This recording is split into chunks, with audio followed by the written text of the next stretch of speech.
What's going on, my fellow Kino Lords? So I just got out of a screening for Don't Worry Darling, which is written and directed by Olivia Wilde, and this film overall has been getting a pretty divisive reaction. I don't really know how, I know that some people really don't like it. I don't know how much they don't like it. I was intrigued to watch this movie mostly because of Florence Pugh, to be honest.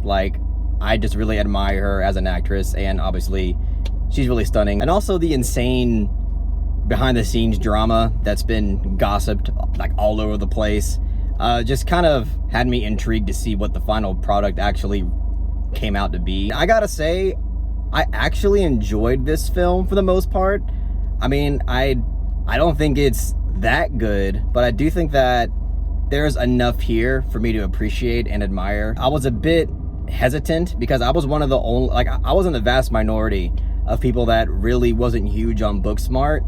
So just from Olivia Wilde's first attempt, just from her directing talent, I wasn't sold on this film. So I went into this film thinking, okay, she's going for something that's a bit more ambitious, a totally different genre.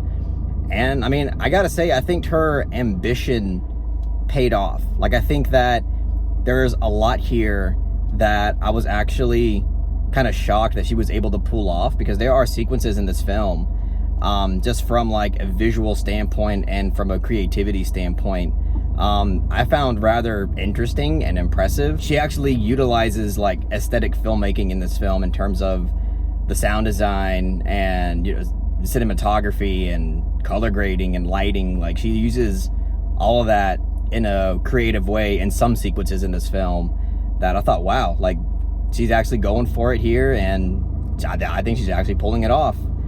And overall, this film progresses into something in the third act that personally I dug quite a bit. I think the third act of this film is the better act, and I know that the twist in this film is gonna probably make or break some people. I can see some people finding it to be kind of an eye roll, but personally I found it really interesting. The best way I can describe this film as a whole is kind of a combination of Stepford Wives and Get Out, and even a film like Vivarium, even though I wasn't that huge on that film.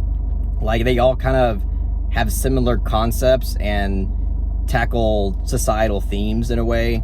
This film, obviously, it has a huge emphasis on traditional gender roles, and it's also tackling the ideal family image, and obviously with more focus on the kind of dominating control over women in regards to men, clearly.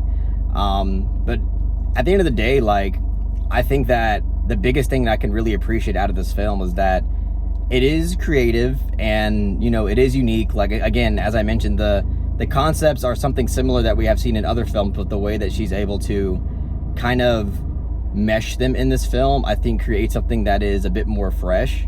And again, even though I don't think this film is all that great, I would watch this film over any conveyor belt horror that's coming out of Hollywood, because all of that has basically no soul in it, no personality, nothing that has any risk. And I think that this film actually does have all of those things.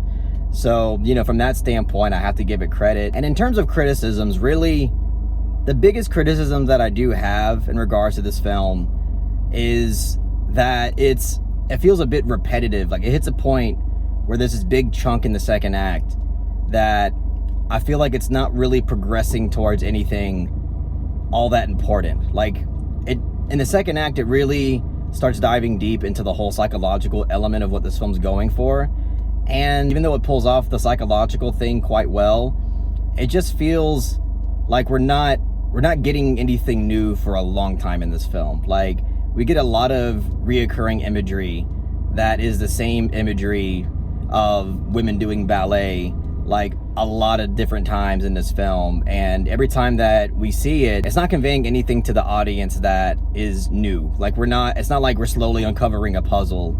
It kind of just gets to the point where it just really wants to be immersive in the psychological element, but without really giving the audience anything new to uncover. And then again, there's a big chunk in the second act that I feel runs into that problem. For the most part, I think the score is interesting, and I like the way that Wilde uses it. There are a handful of parts in this film where the score it just feels unnecessary and over the top for really no reason. Especially like when you get into the second half of this movie, kind of just goes all the way with the score. I didn't vibe with it very well. And especially in the first and second act of this film, there's some scenes that just don't have the best execution. Like, you could just tell that the way that certain actors are delivering lines and the way that the situation is presented, it comes off kind of amateur. And also, I'm kind of iffy on Wilde putting herself in this film. I think there's times where the director putting themselves in their own film can work, but when it comes to this film, I feel like she gives herself kind of a big role in this film. Like, her role is pretty significant, and even though I think she did a good job, like, there's a lot of scenes in this film where she's really giving her all when it comes to her performance. And a part of me is like, just feels like, couldn't you have just given this to a different actress and given her time to shine rather than yourself, since you're already established and, you're already a director and everything? I don't know, it just felt a little, I don't want to say narcissistic, but it felt a little self-indulgent in that way. Because it's like, do you really only see yourself playing this role? But she wasn't bad in the movie. I think that she does give a good enough performance to be convincing. And Chris Pine in this film, I don't want to say he was bad, but he wasn't really all that good either.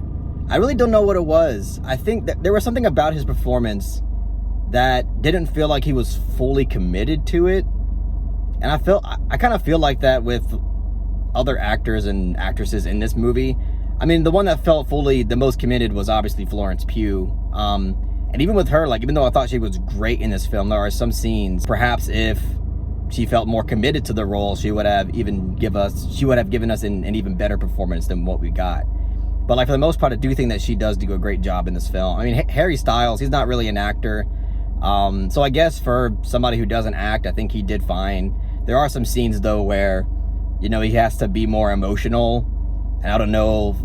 I mean, I would say some of those scenes he did fine, but in other ones, it's kind of noticeable. And also, even though I dug the twist, because I didn't think it was very predictable. I didn't expect it to go that route. And overall, again, I think it's interesting.